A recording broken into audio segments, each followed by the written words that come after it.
Now, before I start this review, I just want to say I am not a fan of of how the UK releases their movies. It's different than the US. I don't mind if the UK releases their films a week after the US, as that I'm fine with. But when any US releases their film a few months before the UK gets it, then that's where I have a problem with it.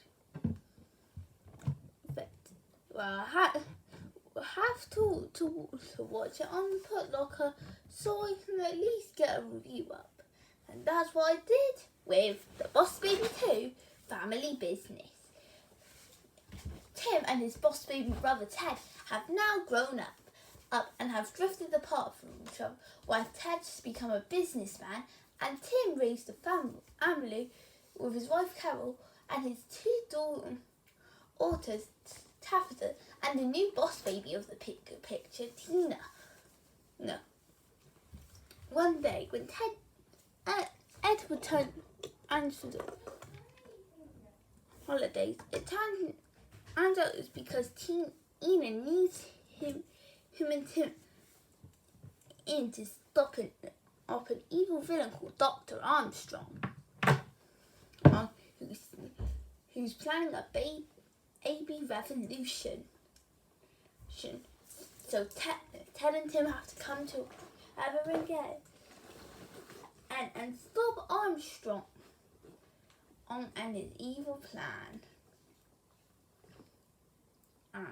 Now, I'm going to say right now, I really liked the first film. While I wouldn't say it's one of DreamWorks' best movies ever, I found it to be a really enjoyable film. I'll do a review circle on that one when it comes out when this one comes out in the UK for us. Anyway, so it was pretty interesting is when I heard that they were doing a Boss Baby 2. Not too much because I just enjoyed the first film. But I was excited to see what they got. And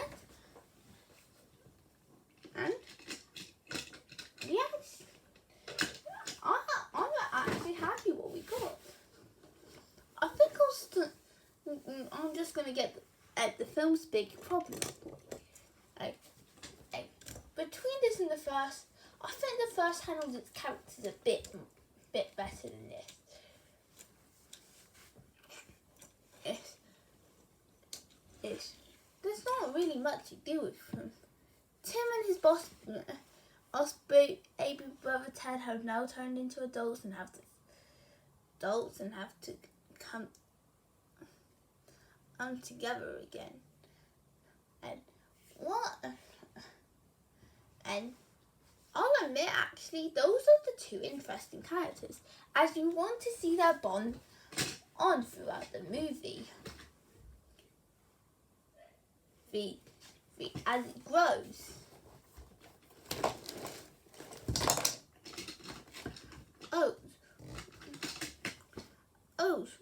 And they do show their character.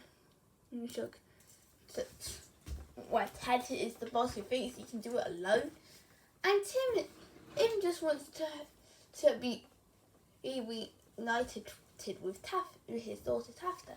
Speaking of which, she's the smart genius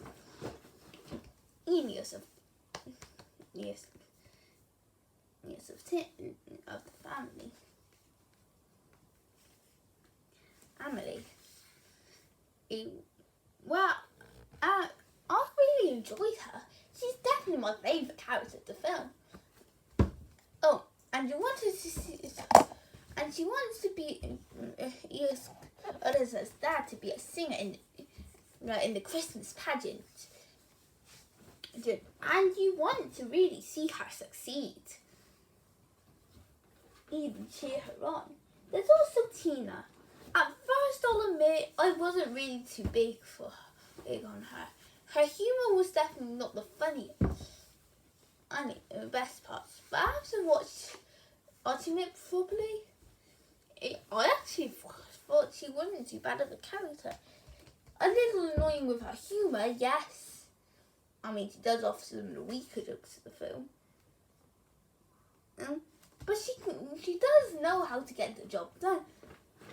And while I do prefer Ted's the Boss Baby, Tina wasn't too bad. And then there's Dr. Armstrong. Out of all the characters in the film, Armstrong is the weirdest. He's not really a good or a bad villain. And Jeff Goldblum did a great job with him. And he is a slight improvement over Francis from the first film. It's just he's not one of DreamWorks' best villains that they've come up with.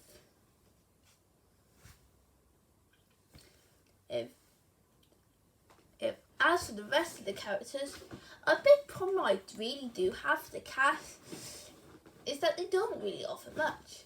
How will they just offer us Tim's wife? Tim and Ted's parents just joined in for the second and third act of the film. And as for the rest of the babies that were with Ted and Baby Call, like Jimbo, Stacy and the triplets, all we see is that grown-up stuff, else and all the jobs they've got. Like Jimbo being Matt, but Stacy being the head, and the triplets being police officers. But if I can say one thing that I do like about all the characters, the actors did a really good job. Some of the performances are actually really well done. And like I said, Jeff Goldblum did a good job. James Marsden is great as always, since I really liked him. And Alec Baldwin, the old one, was great seeing him as Ted again.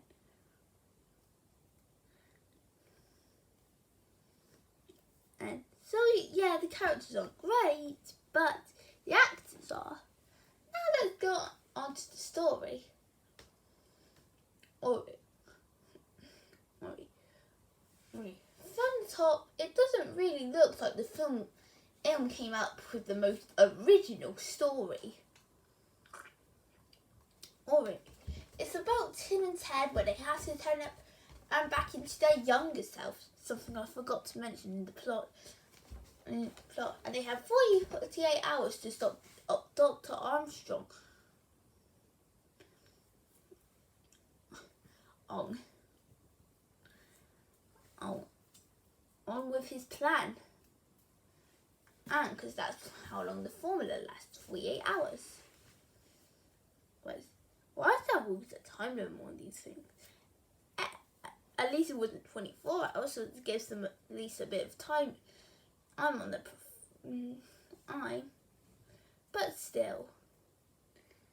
The narrative of the story is pretty predictable. At the relationship, the brothers, others, it's one moment he's fine and one moment breaks apart.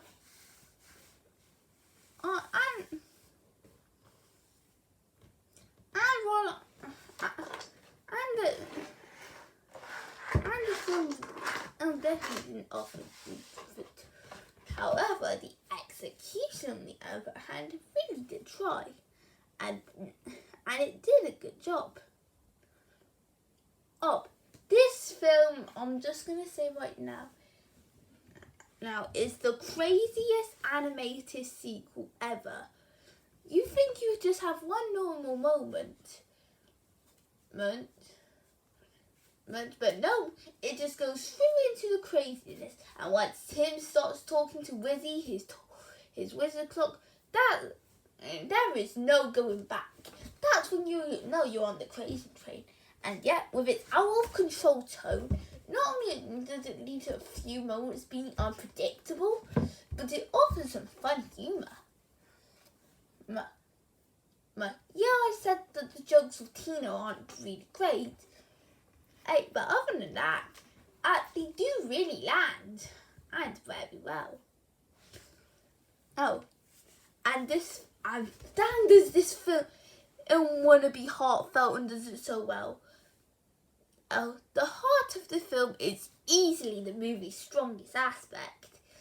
And there were certain moments while watching it where I felt emotion, where I want to see Tim and Ted reunite. I want to see the relationship between him and his daughter Taffy to proceed. Eat.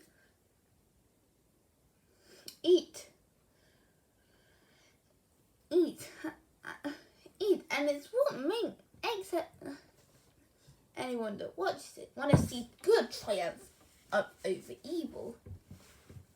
And then there's the humour, where, like I said, because of its out of control tone, while the jokes from Tina don't land, the others are really funny, and I did find myself laughing at most of the jokes.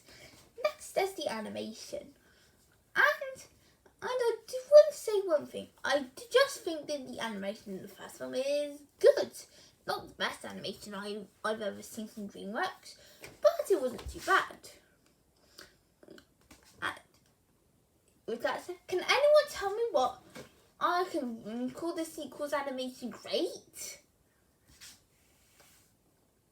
Hey, seriously, talk about an improvement with the animation.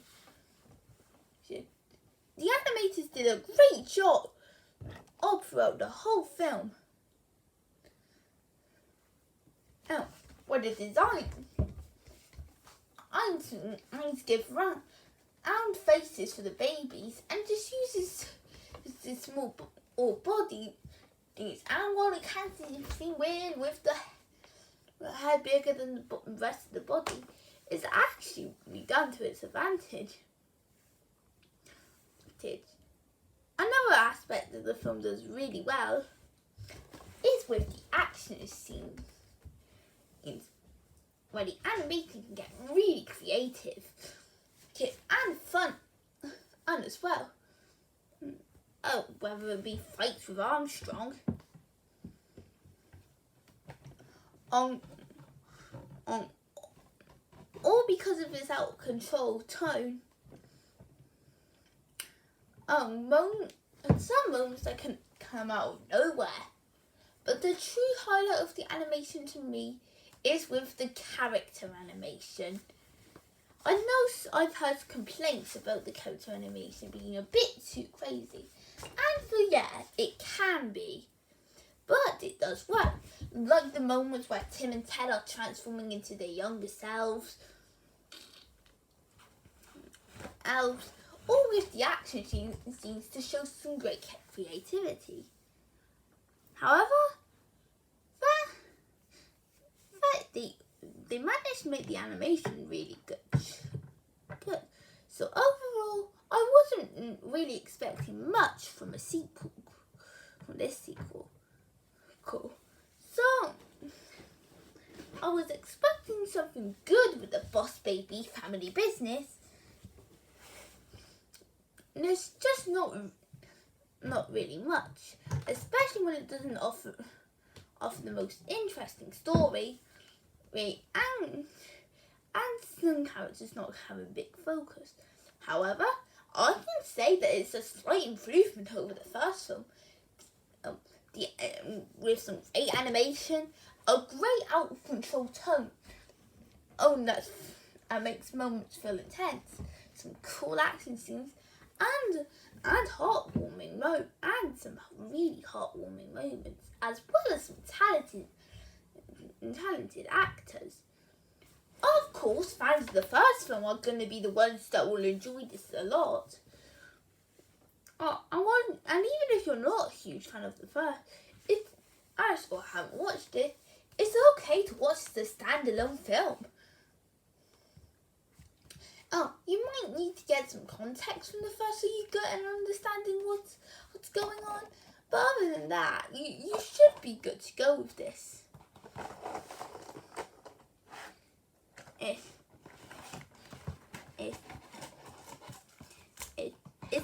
Baby sequels, and I wasn't really expecting much from it.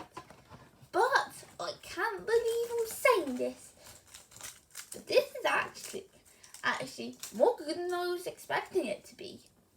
And that's what gives it to me a 7 out of 10. Not a great sequel, yeah, but it still really is an entertaining one nonetheless.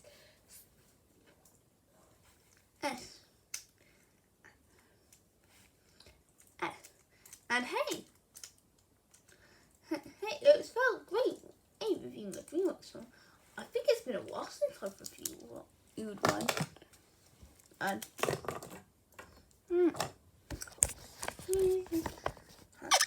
what was it? Hello? What's that? You mean, I've got 3 more new DreamWorks films I can review? Yeah. Expect